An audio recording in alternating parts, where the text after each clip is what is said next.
ओम नमः श्रीदेव्यः। ओम नमः श्रीदेव्यः। ओम नमः श्रीदेव्यः।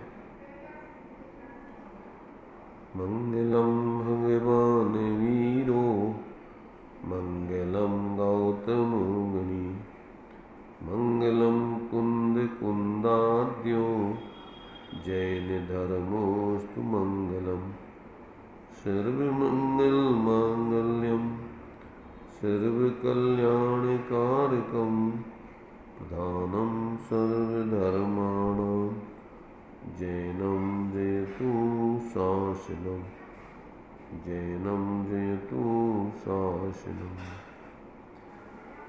इस भवतरु का मूलैक जानहु मिथ्या भाव ताकू कर निर्मूल अव करिए मोक्ष उपाय।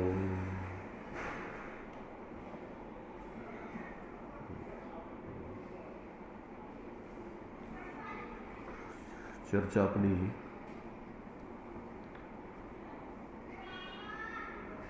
सातवें अधिकार में जो जैनाभासियों के स्वरूप को समझाया जा रहा है, उसके अंतर्गत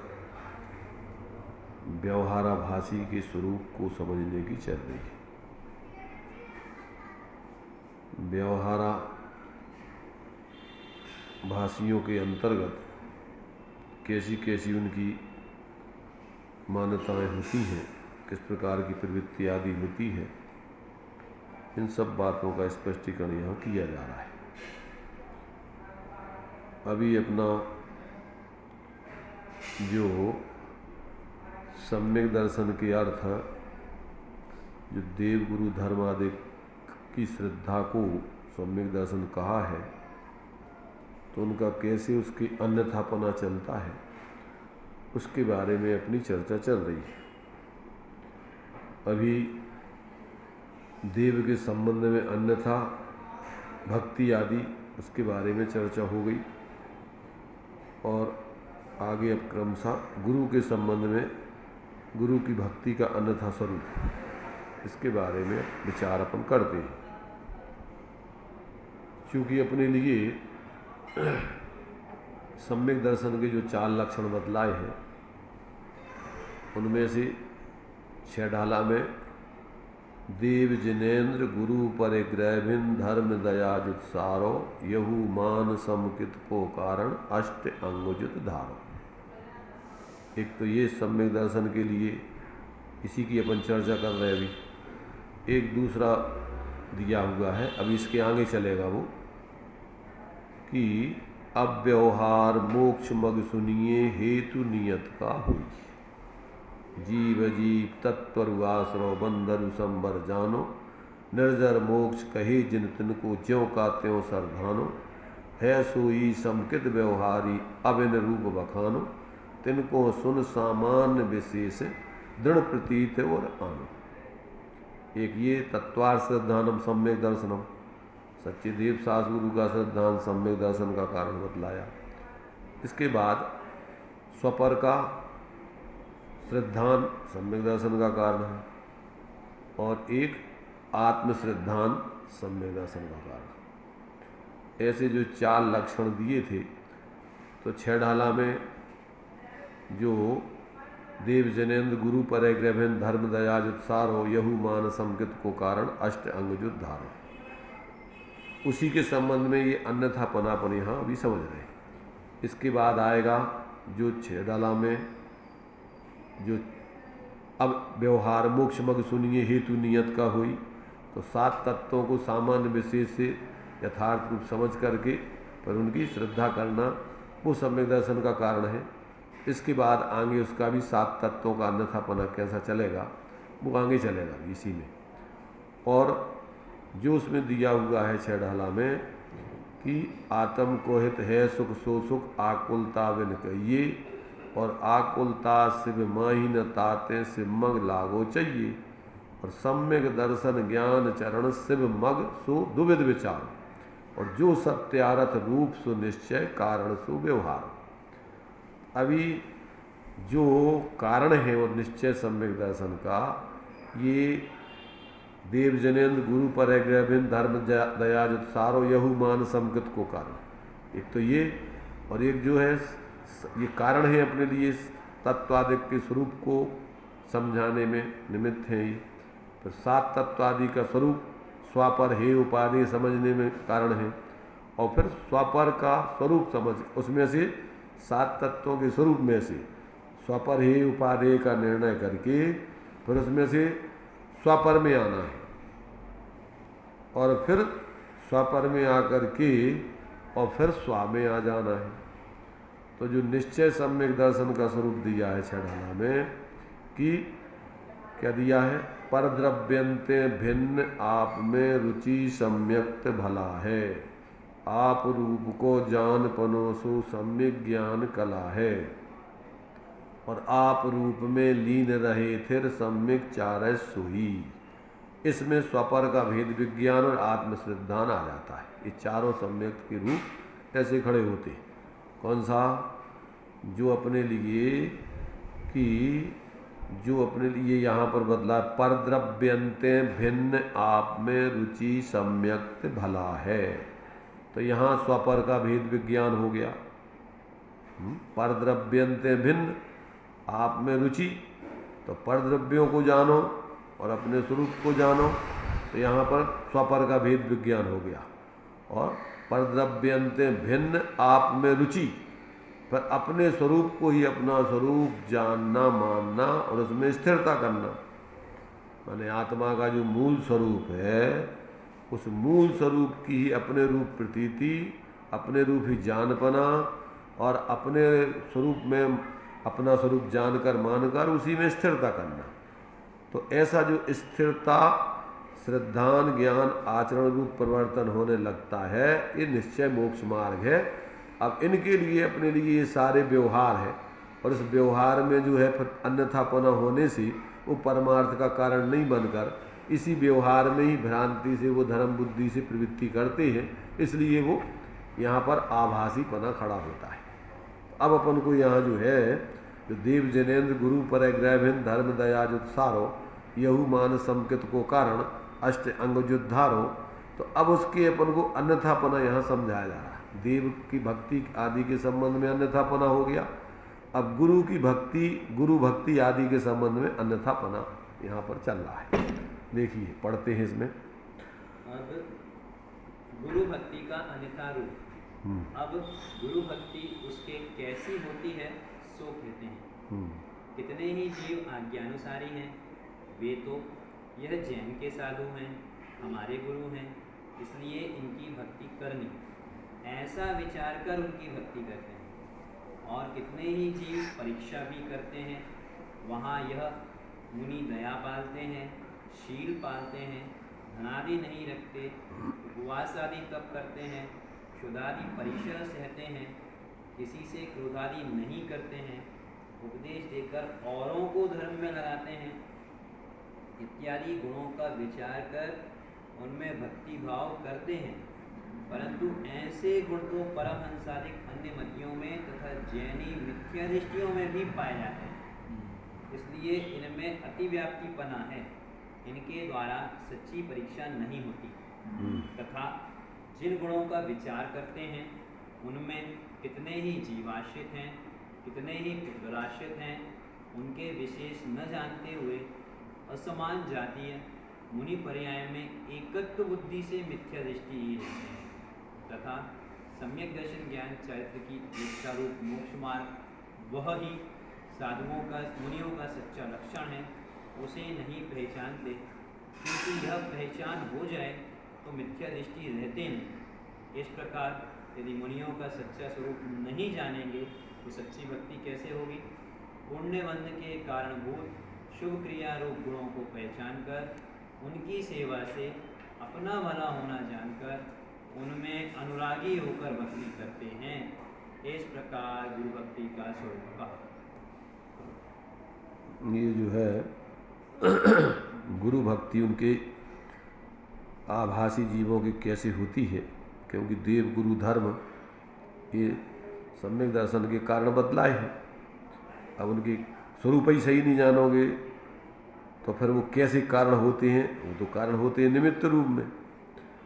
उनके माध्यम से अपने लिए तत्वों का स्वरूप समझ करके स्वपर का उसमें से निर्णय करके स्वरूप आश्रय से मोक्ष मार्ग सिद्ध होता है। अब जब उनका स्वरूप ही सही नहीं है, वे खुद ही सही नहीं है, तो उनसे तुम्हें सही उपदेश कहाँ से मिलेगा? जब सच्चे देव गुरु धर्म का स्वरूप ही नहीं तुम समझ रहे सही, तो अब तुम्हारे लिए वहाँ से सही धर्म की प्राप्ति कैसे होगी? तो यहाँ पर ये कहते हैं कि भैया देखो, सच्चे देव गुरु धर्म का तुम जब तक अच्छा, और अगर मान लो उनके पास जाओगे तो उनसे जो उनका स्वरूप वास्तविक नहीं है, परमार्थ से जो व्यवहार सहचरभूत उनका स्वरूप है, निमित्त नैमित्तिक संबंध से जो बाह्य प्रवृत्ति आदि चल रही है, उसके माध्यम से तुम उनको धर्मात्मा मानोगे और उसी से उनकी भक्ति आदि करोगे, तो वो तुम्हारी भक्ति सही है ही नहीं।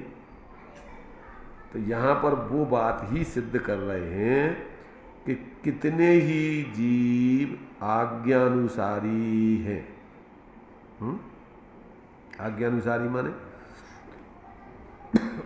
आज्ञानुसारी माने होता है बिना परीक्षा किए हुए शास्त्रों में जो अपने लिए देव गुरु धर्म आदि का स्वरूप बताया है, मात्र शास्त्रों के आधार से उसको मानना, खुद उसके उनके स्वरूप को समझ करके स्वीकार नहीं करना। दूसरों के कहने से ही उनको मान रहे हो, तुम्हें उनका यथार्थ स्वरूप पता नहीं है। इसी को अपन बोलते हैं अंध भक्ति। कि जैसे अंधे व्यक्ति को कुछ नहीं दिखता, वो दूसरों की उंगली पकड़ के, दूसरे उसकी लाठी पकड़ के चलाते हैं तो वो चलता है, वो कहाँ ले जा रहे हैं उसको कुछ नहीं पता। तो जब तक ये जीव परीक्षा करके और धर्म को जीवन में अंगीकार नहीं करता, तब तक वो सच्चे देव गुरु धर्म आदि के स्वरूप को पहचान ही नहीं सकता। तो यहाँ पर कहते हैं वो मात्र आज्ञानुसारी शिष्य हैं। और वे क्या करते हैं? वे तो यह जैन के साधु हैं और हमारे गुरु हैं। क्या हो गया ये? जैन के साधु और हमारे गुरु, मतलब जैन धर्म कोई संप्रदाय जाति विशेष वाला हो गया। जैनों के गुरु और दूसरे जीवों के गुरु नहीं। तो ऐसा मोह से उनको अपना गुरु मानता है। वस्तु स्वरूप समझ करके कि गुरु ऐसे होते हैं, ऐसा नहीं समझ रहा है। जैन के गुरु माने जो जैन कुल में पैदा हो रहे हैं, जो जीव, भैया जी अपने इस जाति, जैन जाति, आज वर्तमान में जैन धर्म नहीं रहा। जैन कोई जाति नहीं थी, जैन तो धर्म है, और आज क्या बन गई? ये जातियां बन गई। जैन जाति, हिंदू जाति, मोमडन जाति, क्रिश्चियन जाति, माने धर्म संप्रदायों के आधार पर अपन ने जातियां बना दी आज। जबकि ये जातियां तो कर्म के उदय अनुसार होती थी। क्या? और ये सुनो, और ये कर्म का मतलब क्या? कि भोग भूमि में तो कोई जातियां होती नहीं है। जब कर्म भूमि लगती है तो ये व्यवहार से अपन ने कर्मणा, अपन ने जो है ब्राह्मण, क्षत्रिय, वैश्य, शूद्र, एक कर्म करने के लिए अपन ने जैसे एक संस्था बनाते हैं और उसमें अपन अध्यक्ष, मंत्री, कैशियर आदि आदि प्रचार मंत्री बनाते हैं, तो अपने आप में कोई वो ऊंचे नीचे नहीं है। ये तो काम की जिम्मेदारी है अपन को दी गई है, उससे कोई वे बड़े छोटे हो गए ये बात नहीं है उससे। ऐसे ही पहले जब भोग भूमि थी तब तो काम कुछ करना नहीं था, कल्प वृक्षों से व्यवस्थाएं बनती थी, इसलिए जिम्मेदारी सौंपने का कोई ज़रूरत नहीं थी। जब भोग भूमि खत्म हो गई, कर्म भूमि लग गई, तो अब आपको काम करके अपनी आजीविका आदि चलाना होगी। तो वो एक लौकिक जीवन जीने के लिए भैया तुम लोग क्या कर सकते हो? जिनकी जो माने एक प्रकार से सामर्थ्य योग्यता थी, लोक में भी अपन देखते हैं जिनकी जो योग्यता होती है उस हिसाब से उनको काम सौंपा जाता है। उस समय जिनमें जो योग्यता थी, जो जो वीरता का काम धारण कर सकते थे क्षत्रिय पने का, उनको रक्षा का काम सौंप दिया कि तुम रक्षा करना। जो तुम्हारे से सेवा अधिकारी कर सकते हैं उनके लिए सेवा का काम सौंप दिया। सेवा का मतलब व्यापार आदि, लेन व्यापार आदि की बुद्धि थी, उनके लिए व्यापारी वर्ग को वो काम सौंप दिया। और जो सेवा कर सकते थे उनको वो कार्य सौंप दिया। तो भगवान आदिनाथ ने ये 3 वर्णों की स्थापना की थी। कौन सी? क्षत्रिय, वैश्य, शूद्र। क्षत्रिय, वैश्य और शूद्र। क्षत्रिय रक्षा के लिए, वैश्य व्यापार आदि के लिए, सामान ला करके एक दूसरे का व्यवस्था बनाने के लिए, और शूद्र सेवा करने के लिए। तो ये तो अपन को एक लोक व्यवस्था थी। अब बाद में भरत चक्रवर्ती ने धर्म के नाम पर उन्होंने एक व्यवस्था बना दी, जबकि धर्म कोई जाति बाहर की व्यवस्था उससे नहीं बनता है। धर्म तो तुम्हारे अंदर की योग्यता समझ करके प्राप्त किया जाता है। धर्म किसी के द्वारा पद दे करके प्राप्त नहीं किया जाता है। धर्म तो वस्तु स्वरूप को समझकर स्वरूप आराधना करके धर्मात्मा बनता है। तो इसमें कोई जाति पाति नहीं होती। कौन से जाति के लोग धर्म कर सकते हैं? जीव मात्र, संगी पंचेंद्रिय, उसके लिए पात्रता, वो जीव की अपनी पात्रता है, पर ये जाति वगैरह से पात्रता का कोई संबंध नहीं। इसलिए सम्यक्त के दोषों में 8 मद बतलाए हैं। उनमें जाति का, कुल का ये मद है। अपने को जाति से ऊंचा मानना, ये क्या है? धर्म के चित्र में जाति का मद है। इसलिए आपको जब तक आप अंदर में अपने आत्मा का स्वरूप यथार्थ निर्णय करके और उसकी श्रद्धा ज्ञान लीनता पूर्वक की प्रवृत्ति नहीं करोगे, तब तक आप धर्मात्मा नहीं हो सकते। धर्म आत्माश्रित है, कर्माश्रित शरीर, माने बाह्य कर्माश्रित शरीर आदि आश्रित नहीं है। वो कर्म के उदय से बनी हुई परिस्थिति के आश्रित नहीं है। वो काय के आश्रित है? वो स्वभाव के आश्रित है। वस्तु स्वभावो धम्मो, वो आत्मा के स्वरूप के आश्रय से प्रकट होने वाला धर्म है। तो ऐसे धर्म के आधार से जो अपने जीवन में अपनी सर्वोत्कृष्ट दशा को प्राप्त हुए हैं, ऐसे जीव भगवान कहलाते हैं, देव कहलाते हैं। और जो उस मार्ग पर चल के विशेष ऊंचाई को प्राप्त करके साधना कर रहे हैं, वे साधु कहलाते हैं। और जो उसी मार्ग पर चलते हुए ग्रस्त अवस्था में रहकर आंशिक धर्म साधना करते हैं, वे ग्रस्त कहलाते हैं, घर में रह करके। तो अब अपने लिए यहाँ पर गुरु कोई जाति, व्यक्ति, संप्रदाय के नहीं होते। गुरु कौन सी जाति के होते, कौन से संप्रदाय के होते? गुरु तो विषयासावसातीतो निरारंभो अपरिग्रह ज्ञान ध्यान तपो रक्ता तपस्वी सात्वसस्यते। इसलिए कबीरदास जी कहते हैं कि जात न पूछो साधु की, पूछ लीजिए ज्ञान। जान लीजिए उनका ज्ञान कि वो अपने ज्ञान में किस प्रकार की आराधना कर रहे हैं, कैसे जी रहे हैं। तो यहाँ अपन को वही बात बताई जा रही है कि जो जीव क्या होते हैं, आज्ञानुसारी होते हैं और यथार्थ साधु की परीक्षा यानी उनका स्वरूप नहीं जानते हैं और शास्त्रों में नग्न दिगंबर होते हैं, इसलिए वे जैन के साधु हैं, पिछी कमंडल लिए लेते हैं, 28 मिनट का पालन करते। ये तो बाह्य लक्षण है उनका। साधुओं का अंतरंग लक्षण देखो नीचे दिया है कि मुनि का तो जो है ये कहते हैं कि सम्यक दर्शन ज्ञान चारित्र की एकता रूप मोक्ष मार्ग वह ही मुनियों का सच्चा लक्षण है, उसे नहीं पहचानते, क्योंकि यह पहचान हो जाए तो मिथ्या दृष्टि रहती नहीं। इस प्रकार यदि मुनियों का सच्चा स्वरूप ही नहीं जानेंगे तो सच्ची भक्ति उनके बारे में कैसे होगी? उनकी पुण्य बंध के कारण रूप शुभ क्रिया रूप गुणों को पहचान कर उनकी सेवा से अपना भला होना जानकर उनमें अनुरागी होकर भक्ति करते हैं। उनकी सेवा से अपना भला होगा ये मानते, जबकि उनकी सेवा से तुम्हारा भला नहीं होगा। वे जिस मार्ग पर चल के अपनी स्वरूप आराधना कर रहे हैं, उनसे वैसा उपदेश सुन समझकर अपनी स्वरूप आराधना करोगे तो तुम्हारा भला होगा।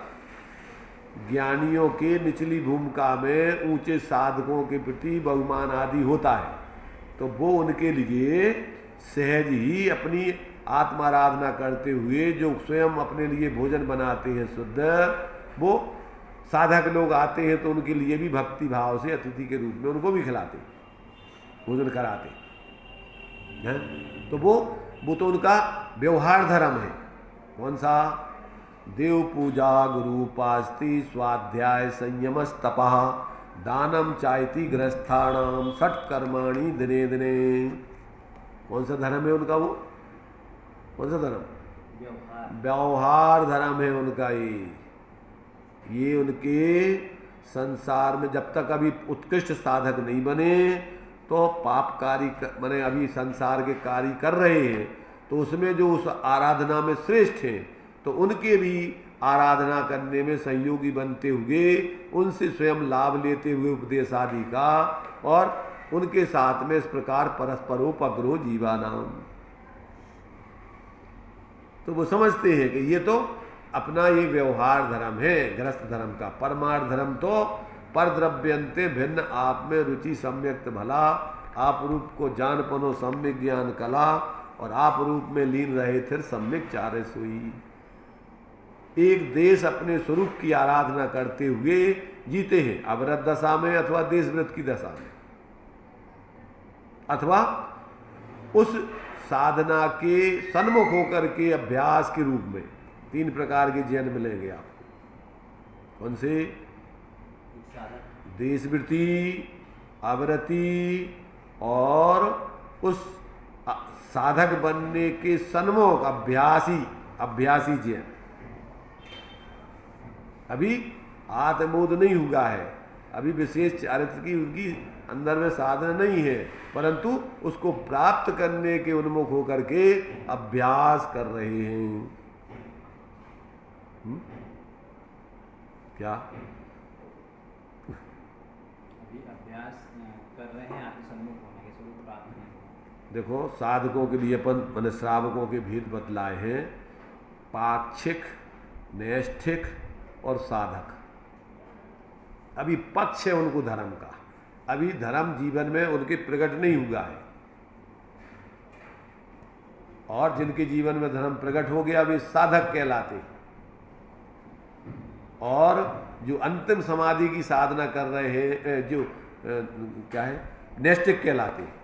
समाधि, जो समाधि नहीं, जो अभी धर्म प्राप्त करने के लिए अभ्यास कर रहे हैं वे पाक्षिक, धर्म का उनके पक्ष आया है, धर्म की तरफ झुकाव चल रहा है। दूसरे नंबर पर होते हैं नैष्ठिक, जो 11 प्रतिमा आदि को धारण करके और अपनी आराधना कर रहे हैं वे कहलाते हैं नैष्ठिक। और जो अंत में समाधि की तैयारी, समाधि की साधना कर रहे हैं वे कहलाते साधक। अथवा जो आगे मुनि बनने की साधना कर रहे हैं, मुनि बनने के योग आगे इस तैयारी में पहुंच गए, वे साधक, ऊपर की साधना विशेष। तो ऐसा जो है इस श्रावकों के जीवन में धर्म का स्वरूप को समझ करके चलते हैं। तो ये जैन साधु, ये हमारे साधु, ऐसा नहीं मोह करते वो। और साधु जैन और अजैन के नहीं होते, साधु साधु होते हैं, समझ रहे ना। साधु कोई जैन अजैन वाले नहीं होते, साधु तो जो स्वरूप की आराधना करते वही साधु होते, बाकी और कोई साधु नहीं है, बाकी तो वेशधारी है सब। एक चीज सुन करके पढ़ करके सम्यक दर्शन ज्ञान चाहे तो लक्षण को पहचान लिया साधुओं का ऐसा होता है, लेकिन किसी पर्टिकुलर साधु के बारे में कैसे हम? अपन को किसी पर्टिकुलर साधु के बारे में जाननी नहीं है। नहीं, जैसे कौन कौन स्वामी के सामने हम, ठीक है, कैसे पता चले कि ये अंतरंग से साधु हैं? अपन को तो बाहर से चरणानुयोग पद्धति और उनके विचारों से, उपदेश से समझ में आएगा। उनके विचार मोक्ष मार्ग के प्रतिकूल नहीं होने चाहिए जी। निश्चय व्यवहार का स्वरूप सही बताने चाहिए, द्रव्य गुण पर्याय का स्वरूप यथार्थ जानने चाहिए, बताने चाहिए, बोल नहीं पाते तो मौन रह के साधना करनी चाहिए, और बोलते हैं तो जनागम से विपरीत नहीं बोलने चाहिए। और आचरण में चरणानुयोग से प्रतिकूल उनका कोई आचरण, विपरीत आचरण नहीं होने चाहिए। इसके आधार पर आप उनको बाह्य में पहचानोगे, इसके अलावा और आपके पास पहचानने का कोई साधन नहीं है। चरणानुयोग से बाह्य आचरण देखोगे, उनकी विचारों की पद्धति आपको जो अगर चर्चा करते हैं, उपदेश आदि देते हैं, तो वो जनागम से विपरीत नहीं बोले। जो अनादिकालीन भगवान जिनेंद्र की परंपरा में वस्तु स्वरूप बताया गया है, उसके अनुरूप उनका प्रवचन आदि हो गए, उसके प्रतिकूल परिवर्तन, विपरीत परिवर्तन नहीं दिए। और उनका जीवन आपको बाहर में विषयासा वसाती तो निरारंभ हुआ परिग्रह ज्ञान ध्यान तपोरक्ता तपस्वी सा प्रशस्ति, किसी प्रकार उनका कोई अनर्गल परिवर्तन बाहर में होता हुआ नहीं दिखेगा। उनके जीवन में कोई पक्षपात नहीं दिखेगा, सांप्रदायिक बुद्धि नहीं दिखेगी, यदवा तदवा बोलना नहीं दिखेगा, किसी के प्रति मोह विशेष, किसी के प्रति द्वेष, ऐसे भाव नहीं दिखेंगे उनके। बाहर से आप उनको पहचानेंगे। हरि मित्र महल मसान कंचन कांच निंदन थुतिकरण अर्घावतारण असी प्रहारण में सदा, वे हमेशा अपनी शांत होकर के आत्माराधना करेंगे, किसी पक्षपात में, विकथाओं में, राग देश में, सांप्रदायिक बुद्धि उनकी नहीं होगी।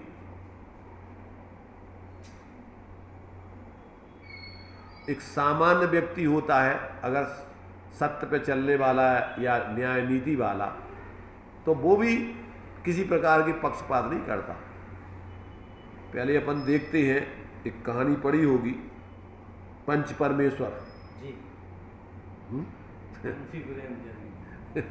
तो जब लोक में अपने लिए देखा जाता है कि जिसको न्याय करने की गद्दी दे दी जाती है, तो वो फिर अपने पराये का भेद, फिर उसके कोई पक्षपात के भाव नहीं होते। पंच परमेश्वर नाम रखा उसका, पंच परमेष्टि है वो। जैसे परमेश्वर पक्षपाती नहीं होते, अरहंत सिद्ध तो होती नहीं, वे तो बीतराग हो गए। और जो उस मार्ग पर चलने वाले आचार्य उपाध्याय साधु हैं, वे भी उसी परमेश्वर के स्वरूप है। अब छोटे, उनके जीवन में कोई पक्षपात, राग द्वेष और मेरे तेरे भाई भतीजा बात कुछ नहीं चलेगा, जातिवाद। वे सत्य के आधार पर न्याय करेंगे, यथार्थता के आधार पर। उनका खूब झगड़ा था, पर जब परमेश्वर पंच बन गए तो फिर उनके मुंह से परमेश्वर बोल रहा है।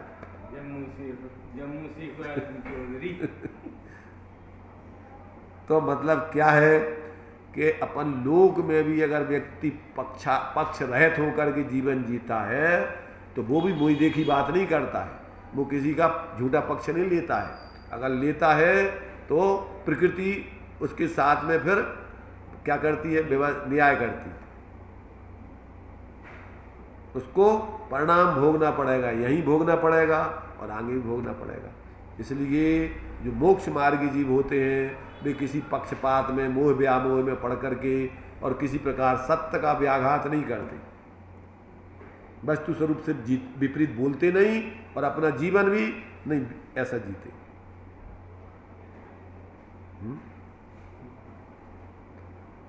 समझ में आ गया?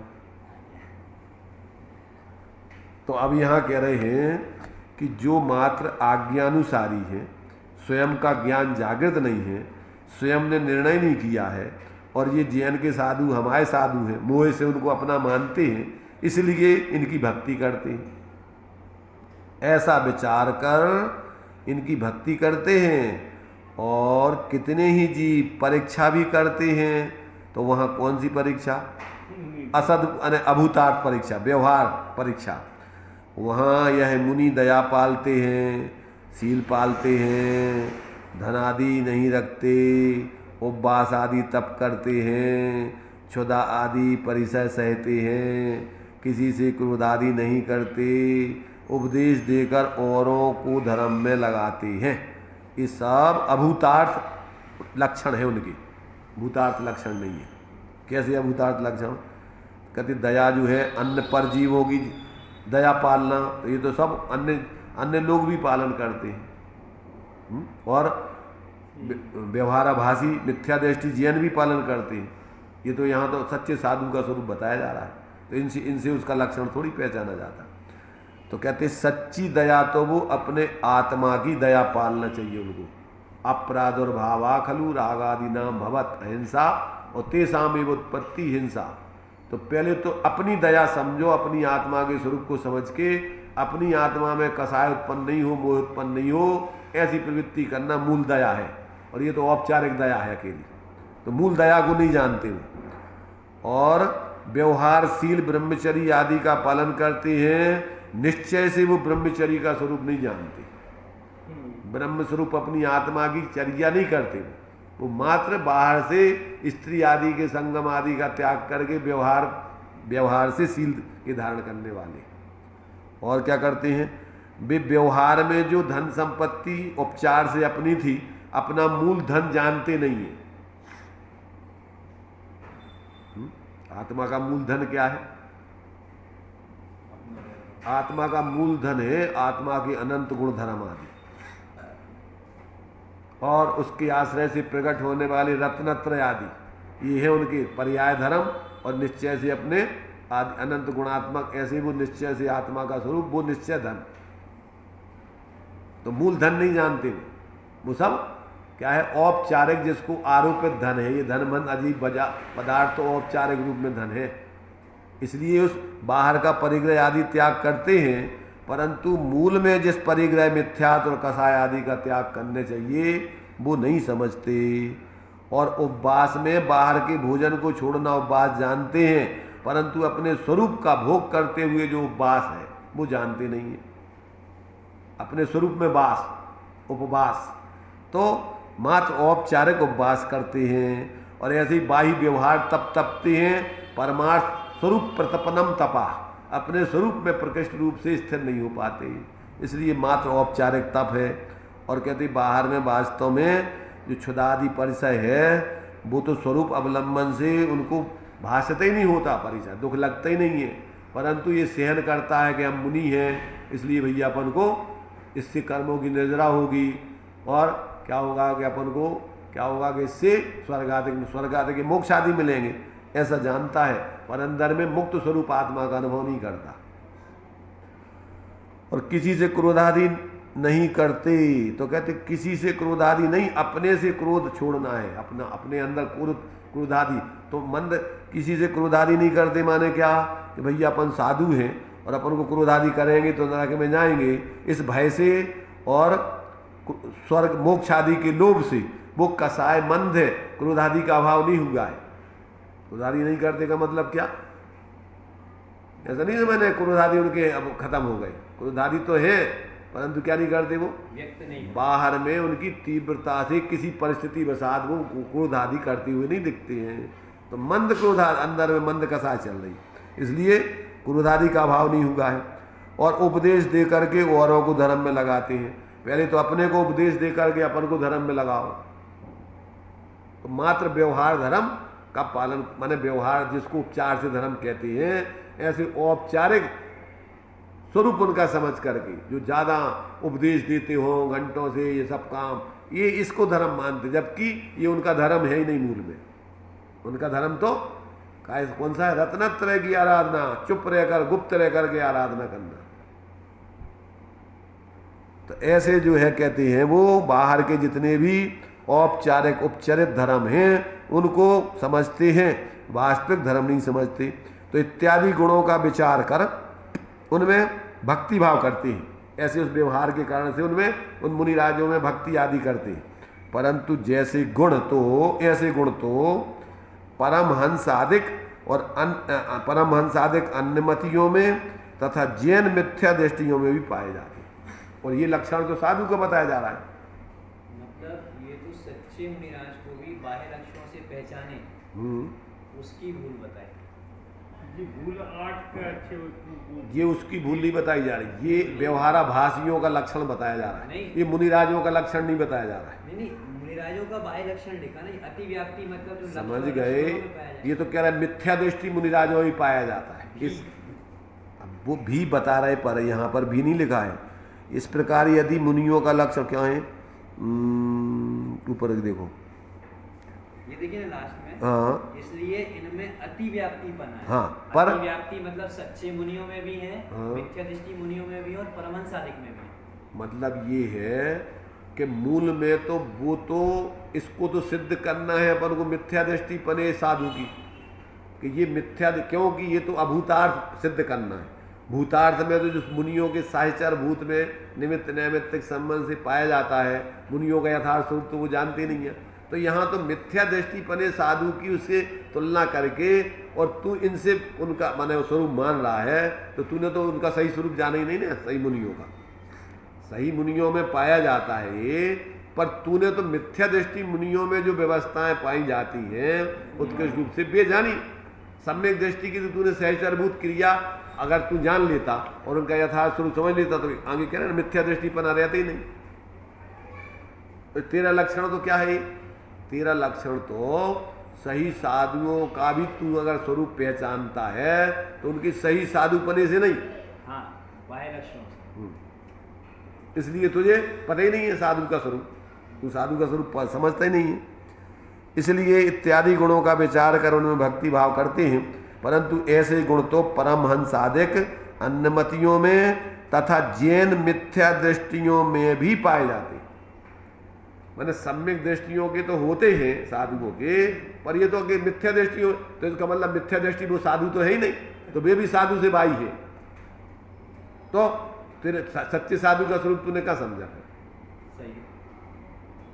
मिथ्या दृष्टि जैन ही मिथ्या दृष्टि परमहंस साधिक मतलब जो अर्थवत वाले हैं द्रवलिंगी लेंगे। हाँ, इसीलिए इनमें अति व्याप्तिपना है, इनके सच्चे, इनके द्वारा सच्ची परीक्षा नहीं होती। पहली चीज तो ये है कि ये परीक्षा नहीं करते, आज्ञा से मानते। कदाचित परीक्षा करते हैं तो कौन सी करते हैं? अभूतार्थ रूप व्यवहार के आधार से परीक्षा करते हैं, परमार्थ साधुपने के स्वरूप को नहीं जानते, उनके धर्म को नहीं जानते। तथा जिन गुणों का विचार करते हैं उनमें कितने ही तो जीवाश्रित हैं, कितने ही पुद्गलाश्रित हैं, उनके विशेष न जानते हुए, विशेष माने कि ये जीव के हैं, ये पुद्गल के हैं, असमान जाति मुनि पर्याय में एकत्व बुद्धि से मिथ्या दृष्टि ही रहते हैं। असमान जाति मुनि पर्याय माने बाहर के शरीर की नग्नता आदि और अंदर में उनका मुनिपना, कौन सा? आत्मा का तीन चौकड़ी कसाय के अभाव वाला मुनिपना स्वरूप आश्रित वो, और बाहर में शरीर आदि की क्रियाएं, बाहर का त्याग आदि आदि आदि, ये सब पुद्गलाश्रित है और जीवाश्रित है। तो जीवाश्रित और पुद्गलाश्रित के ये तो पुद्गलाश्रित है, इन पे तो आरोप है, उपचार से इन पे अपन मुनिपना का आरोप है। मुनि तो वास्तव में आत्मा की अवस्था है, पंच परमेष्ठियों, ऐसा जानते नहीं विशेष। तो जैसे असमान जाति मनुष्य पर्याय में एकत्व बुद्धि से अपने को मनुष्य मानकर मिथ्या दृष्टिपना धारण करता है, ऐसे ही मुनिराजों के भी स्वरूप को असमान जाति पर्याय मुनि पर्याय में एकत्व बुद्धि करके उनको मुनि मानता है। इसलिए क्या हुआ कि उसकी मिथ्या दृष्टिपना दूर नहीं होता है, तो मिथ्या दृष्टि रहते हैं। तथा सम्यक दर्शन, सम्यक ज्ञान, सम्यक चारित्र की एकता रूप मोक्ष मार्ग वही मुनियों का सच्चा लक्षण है, उसे नहीं पहचानते, क्योंकि यह पहचान हो जाए तो मिथ्या दृष्टि रहते ही नहीं है। क्या? सम्यक दर्शन ज्ञान चारित्र की एकता, अर्थात जो अपने निःशुद्धात्मा की श्रद्धा ज्ञान लीनता रूप अभेद परिणति चल रही है, आत्मा से अनन्य होकर के परिणमित हो रही है। कैसी है वो परिणति? पृथक नहीं है, वो अनन्य होकर के उस पर परिणमन हो रहा है, क्योंकि एक ही द्रव्य की स्वाभाविक परिणति है, वो कोई अलग वस्तु ये नहीं है। वो तो अपन भेद से उसको सद्भूत व्यवहार से अलग कहते हैं, परंतु जब अपन परमार्थ से विचार करो तो वो अभेद रूप से परिणमित हो रही है।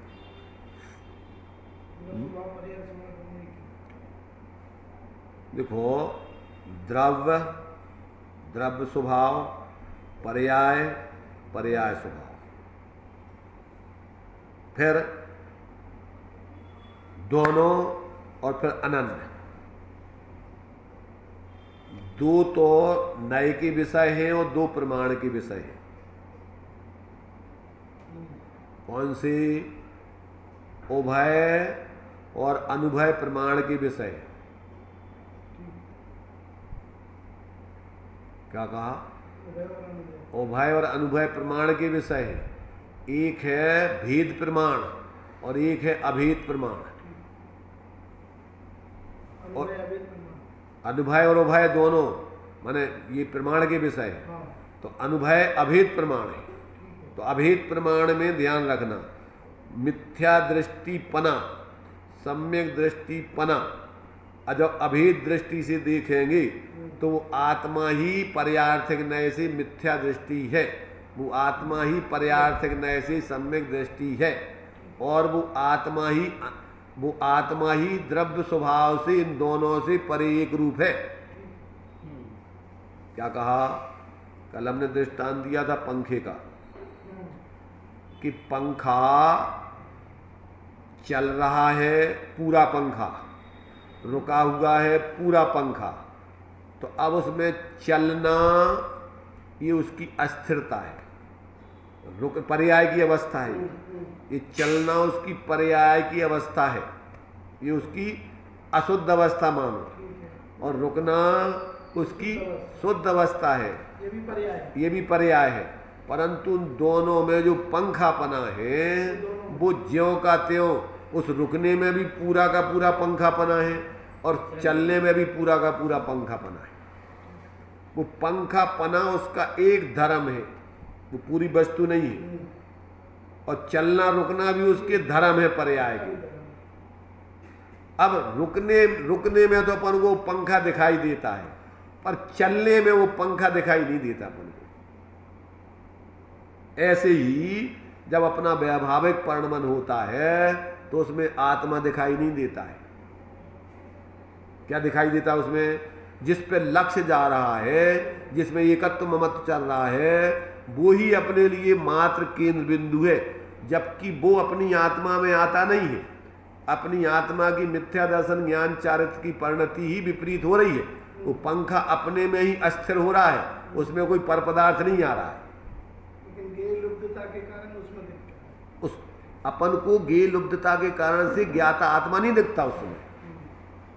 चलते समय वो पंखा नहीं दिखता है अपन को।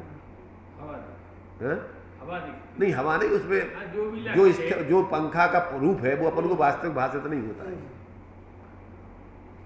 तो अब अपन को क्या देखना कि जब अपन प्रमाण दृष्टि से वस्तु को देखते हैं तो एक तरफ पंखापना तो निश्चय नय का विषय है, और एक तरफ स्थिरता और स्थिरता वो पर्यायार्थिक नय का विषय है। ठीक है ना? तो दोनों प्रमत्त अवस्था और अप्रमत्त अवस्था में पंखापना ज्यों का त्यों रहता है। समझ में आ रहा? परंतु पंखापना और पंखा, इसमें बहुत भ्रम है लोगों को। द्रव्य स्वभाव और द्रव्य तो सामान्य विशेषात्मक है, और द्रव्य सामान्य रूप है। द्रव्य स्वभाव तो सामान्य रूप है, और द्रव्य सामान्य विशेषात्मक रूप है।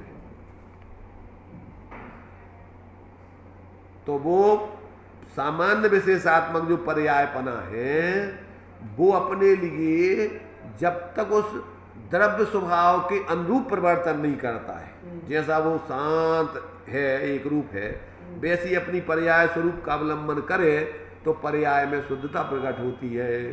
तो पर्याय में उसके जो है मिथ्यात्व आदि का अभाव होता है, और वही तुम्हारे लिए पर्याय में करने लायक है। और अकेली द्रव्य दृष्टि से बातें करते रहो और उसका अवलंबन करके पर्याय में उसके अनुरूप ढलो नहीं, तो क्या होगा कि कोई धर्म शांति मिलने वाली नहीं है। समझ में आया? जानकारी के लिए सविकल्प दशा में निर्णय करो, पर निर्णय मात्र काफी नहीं है।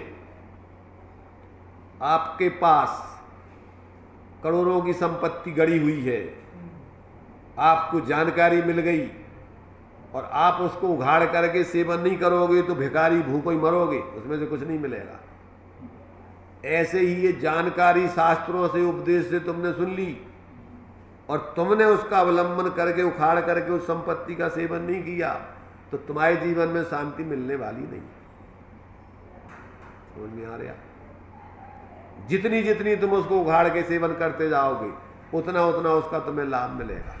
बातों में तुम्हें उसका कोई लाभ मिलने वाला नहीं और विकल्पों में कुछ नहीं मिलने वाला। पूर्व भूमिका में आप समझने के लिए आपको ये सब जरूरी है, पर अनुभव करने के लिए सब विकल्प छोड़ के जे जहां साधक है ते ही तहां बाधक है। ये विकल्प ही अपने स्वरूप अनुभव करने में बाधक हो जाएंगे। आप इन सब विकल्पों से हटके पर से तो दूर हटना ही है, पाप से तो दूर हटना ही है, परंतु तत्व ज्ञान आदि के ये विकल्प भी शांत करके आपको अपने स्वरूप में अभेद होकर जुड़ के अनुभव करना होगा। जब तक ये निर्णय नहीं होता तब तक सब भ्रम में है। एक बाहर के ही त्याग व्याग लेकर के मान रह गए धर्मात्मा बन गए, हम साधु बन गए, कपड़े छोड़ दिए, परिग्रह छोड़ दिया, नग्न धुरंधर हो गए, पर अंदर का कोई बोध ही नहीं है अनंत बार। और ये स्वच्छंदाचारी लोग तो पाप का आश्रय बंद करते, ये अदबा तदबा बोल रहे प्रवृत्ति कर रहे, ये तो द्रव्यलिंगी भी नहीं है। समझ में आ रहा कि नहीं? वे चरणानुयोग के आधार से बिल्कुल निर्दोष पालन कर रहे हो, यदवा तदवा बोलते नहीं, किसी के प्रति दुर्भाव। यहाँ वो धर्म धारक व्यवहाराभासियों की चर्चा चल रही। धर्म बुद्धि से धर्म, हाँ, धर्म बुद्धि से धर्म धारक व्यवहाराभासी, चाहे वे मुनि हो चाहे श्रावक हो, सबके लिए उनकी और कोई अपेक्षा नहीं है। इस व्यवहार धर्म में इनकी परमार्थ धर्म बुद्धि हो गई। कोई अपेक्षा, हाँ, ना लौकिक अपेक्षा है, ना ख्याति लाभ पूजा है, ना और कोई भी कुल परंपरा है, ना देखा देखी है। ये वस्तु स्वरूप को समझ रहे हैं और समझ करके इस पर क्या समझ रहे, वो परमार्थ धर्म नहीं समझ के व्यवहार धर्म में ही धर्म बुद्धि हो गई उनकी। बस इतनी गलती है उनकी। मूल परीक्षा नहीं कर, हाँ, मूल धर्म की परीक्षा नहीं कर रहे। तो अनुभयाभासी क्या करता है कि अनुभयाभासी वस्तु के दो धर्मों को एक ही मानता है, सर्वथा एक ही मान लेता है। अब क्या मान लेता है वो तो वो जाने। अगर उसने निश्चयाभास की ऊर्ध्वता से के लिए अपने को वही मान लिया है तो वो बन गया। पर्याय में भी वही एक जैसा द्रव्य स्वभाव है वैसे ही पर्याय में मान लिया, अथवा पर्याय स्वभाव ही मान लिया अपने को और द्रव्य स्वभाव मानते नहीं है तो वो भी भ्रम है उसका। तो ये अनुभयाभासी में दो धर्मों को अलग अलग नहीं मानता वो, जब स्वभाव एक ही मान लेता वो, चाहे वो पर्याय रूप मान लो चाहे द्रव्य रूप मान लो। और प्रवृत्ति में बाहर में उसके दोनों दिखेंगे। साधु बना दिखेगा तुम्हें, उभयाभासी के उस प्रकरण में लिया है इसको कि वो बाहर में साधु भी बना दिखेगा, ऊर्ध्वता जिसकी हो जाए। इसमें अपन ने उभयाभासी के प्रकरण में पढ़ा था, अगर निश्चय की ऊर्ध्वता हो जाए तो नरक निगोद आदि चला जाएगा। साधु बना हुआ है और स्वच्छंदाचार से परिवर्तन करने लग जाए, अपने को सर्वथा क्या मान ले, पर्याय रहे। अपन तो यही है, ये सबका काम है। जैसे कछु लोग ऐसे हैं कि उनको खेल है दीक्षा लेना, पीछे का मंडल रखे, जब चाहे तो बैठे गाड़ी में भागा ले बैठ के।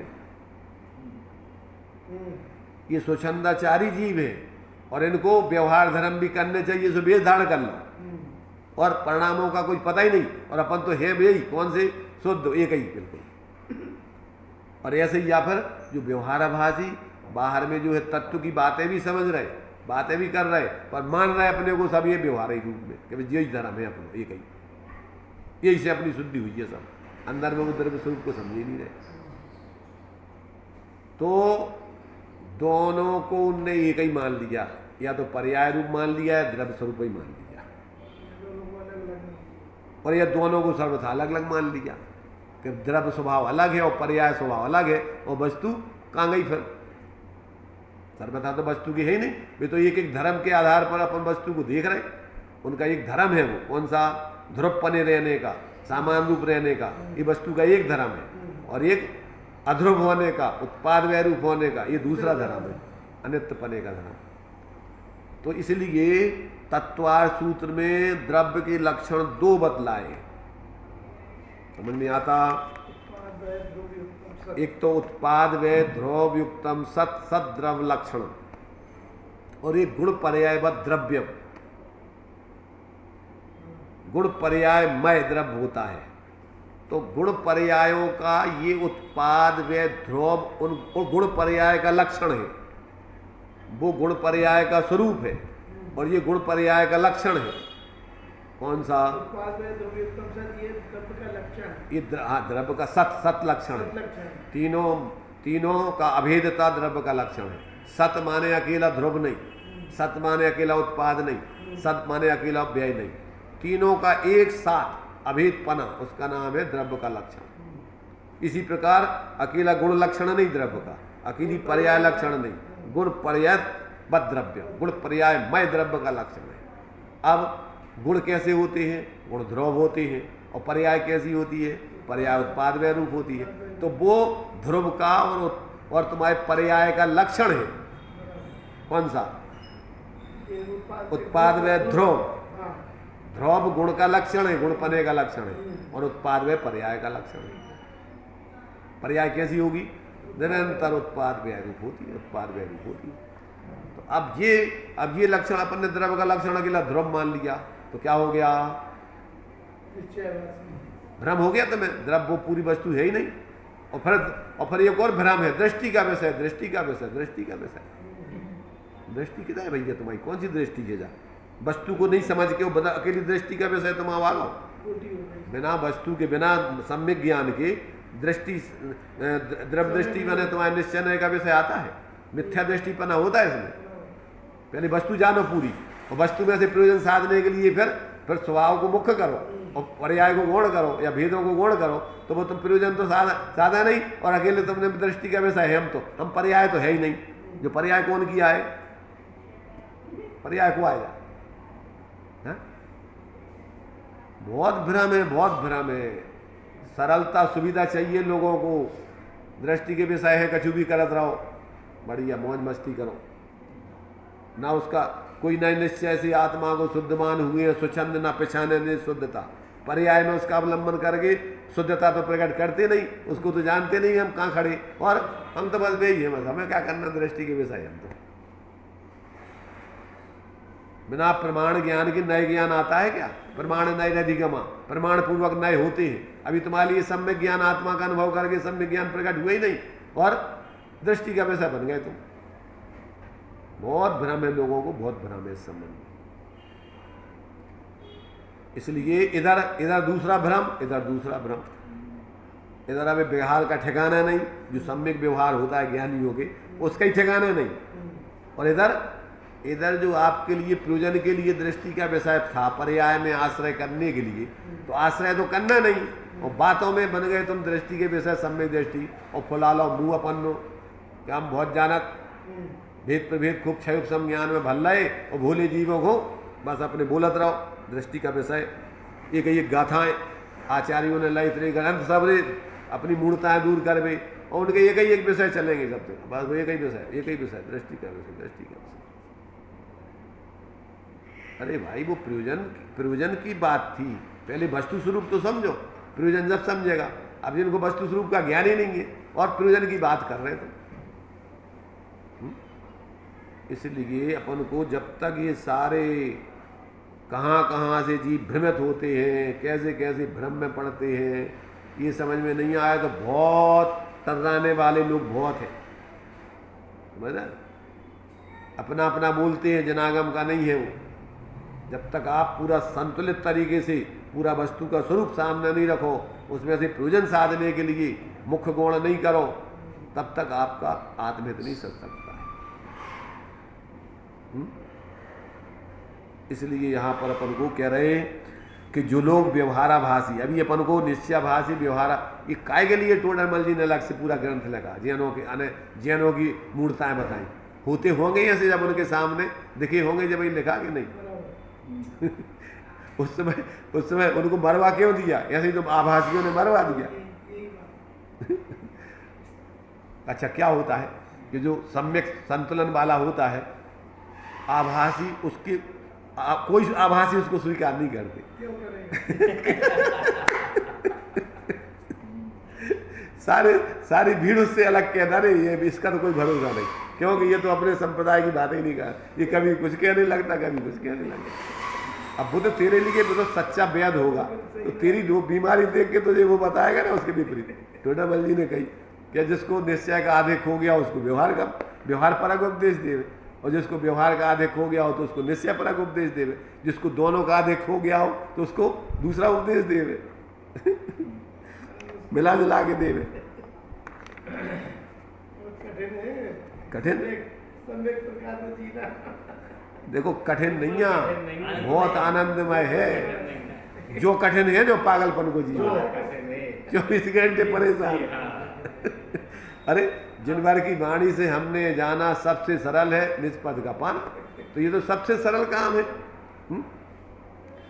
ये काम सबरी झंझटे में तो सरल मरल का ही में तो मरवा ही 24 घंटे। बताओ कहाँ चैन है, कहाँ शांति? और एक भी मिथ्या दृष्टि को तुम राजी कर लो, जिनकी भीड़ में तुम खड़े हो, वे तुम्हें 1 मिनट में मरवा डालेंगे अगर तुमने उनकी भीड़ की।